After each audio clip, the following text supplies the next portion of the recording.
This is Byron Gordon for the SES Conference YouTube channel. It is day 3 at SES Chicago, and we're talking to Andy Atkins-Kruger of WebCertain. How are you, Andy? I'm great, thank you, Byron. How are you? I'm doing just fine. Andy, I thought maybe we could ask you a little bit first about SES Chicago, some of your impressions and or particular panels that you thought really resonated this year. I think SES Chicago has been a great show so far, third day.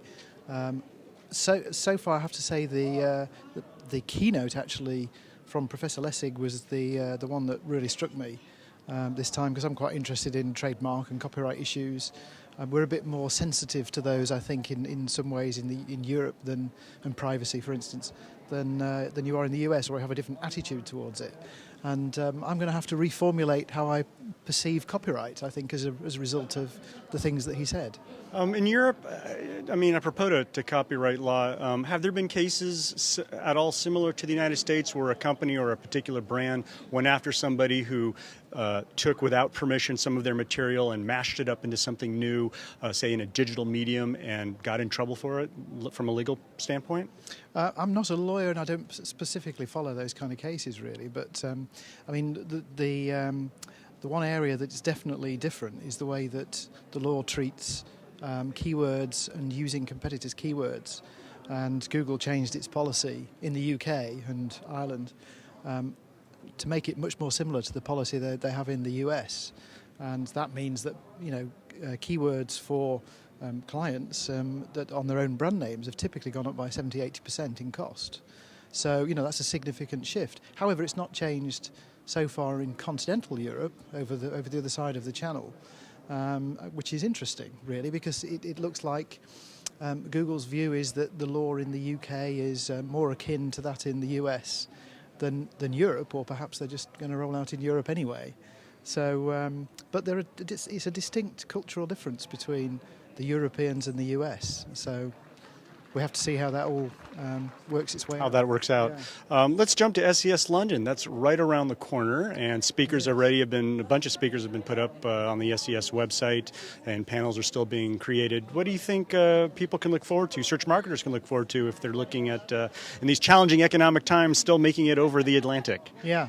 Well, I think that the strong point for SES London has always been its international perspective, and obviously that's my background. I'm an international specialist, and I've travelled to many of the SESs around Europe and around the US, and London definitely takes the biscuit for its international flavour. And the background to that is an international city, which is, yes, very expensive to live in, as everybody keeps telling me, but that's because so many international headquarters are there. And if you're looking at the globe and at opportunities in emerging markets, what better place to go and find out about it than London? Anything you want to say about WebCertain in 2009? Any particular projects that WebCertain might be working on that might be of interest to search marketers? Well, I'd have to shoot you if I was going to tell you those. I mean, yes, we have quite a few projects lined up for 2009.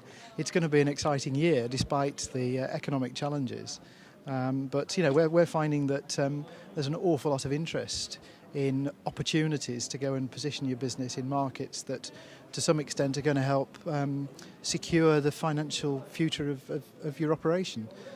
So that's particularly the case for US businesses at the moment. There's a lot of US interest in sort of working in Russia and China and Brazil and India, and then Eastern Europe, Germany always. So there's a lot going on. Absolutely. The future of search is still bright in Europe?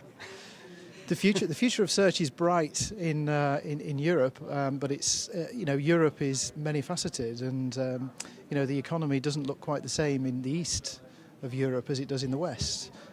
So that there are some big opportunities out there, I think, for people to expand in markets that Poland, for instance, are just one little bright spot that for us is doing very well on behalf of clients. And it's a marketplace where there's not little competition, but certainly less competition than you would experience elsewhere. Andy, thank you so much for talking to us. Thank you. This is Byron Gordon, third day of SES Chicago for the YouTube conference SES channel. Stay tuned and keep watching.